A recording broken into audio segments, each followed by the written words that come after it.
जय हिंद, वंदे मातरम दोस्तों।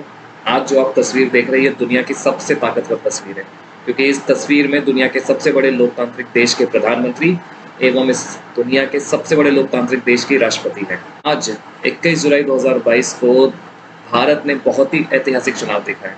Today we witness the greatest election in the history of India. और इस चुनाव के बाद जो नतीजे आए हैं उसमें द्रौपदी मुर्मू जी के रूप में भारत को 15वां राष्ट्रपति मिला है। जी हाँ, 15th प्रेसिडेंट ऑफ इंडिया।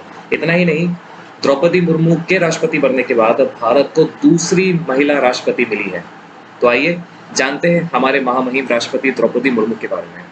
वैसे तो द्रौपदी मुर्मू किसी एक परिचय की मोहताज नहीं है, फिर भी मैं कोशिश करूंगा कि कुछ खास ऐसे घटनाक्रमों पर आपका ध्यान केंद्रित किया जाए जो एग्जाम पॉइंट ऑफ व्यू के अलावा एक जिम्मेदार नागरिक के रूप में भी आपको पता होना चाहिए। तो आइए आगे बढ़ते हैं। तो आइए सबसे पहले देखते हैं कि महामहिम राष्ट्रपति का जन्म कब हुआ था। महामहिम राष्ट्रपति द्रौपदी मुर्मू का जन्म 20 जून 1958 को हुआ था। शी टुक बर्थ ऑन 20 जून 1958 एवं इनका जन्म उड़ीसा के मयूरभंज जिले के बैदापोसा गांव में एक संथाल परिवार में हुआ था। तो आप समझ सकते हैं कि अब हमारी ये जो भारत की तीसरी सबसे बड़ी जनजाति है जिसे संथाल के नाम से जाता है, ये कितनी और महत्वपूर्ण हो जाती है। भारत में या भारत की जो सबसे बड़ी जनजाति है उसका नाम है गोंड, उसके बाद आती है भील और संथाल भारत की तीसरी सबसे बड़ी जनजाति है। ये जो संथाल जनजाति है ये उड़ीसा, झारखंड और वेस्ट बंगाल के क्षेत्र में पाई जाती है। और इस संथाल जनजाति का बहुत ऐतिहासिक कालक्रम एवं घटनाक्रम भी है। ये संथाल जनजाति ने 1855 और 1856 में 1855 और 1856 में अंग्रेजों के खिलाफ एक भीषण विद्रोह किया था, जिसका नेतृत्व इस जनजाति के दो महान क्रांतिकारियों ने किया था, जिनका नाम है सिद्धू एवं कान्हू। तो आप समझ सकते हैं कि अब संथाल जनजाति हमारे लिए और हमारे एग्जाम पॉइंट ऑफ व्यू से भी कितनी महत्वपूर्ण है। उसके बाद 1997 में महामहिम राष्ट्रपति का राजनीतिक जीवन शुरू होता है। उनका यह जीवन 1997 में उस वक्त चालू होता है जब ये बीजेपी में एक कार्यकर्ता और एक स्वयंसेवक के रूप में पद ग्रहण करती है और वहां पर अपनी सेवाएं देती है। लेकिन इसके बाद का जो इनका जीवन रहता है वो कोई सरल नहीं रहता है, बल्कि बहुत ज्यादा कठिनाई और संघर्ष भरा रहता है।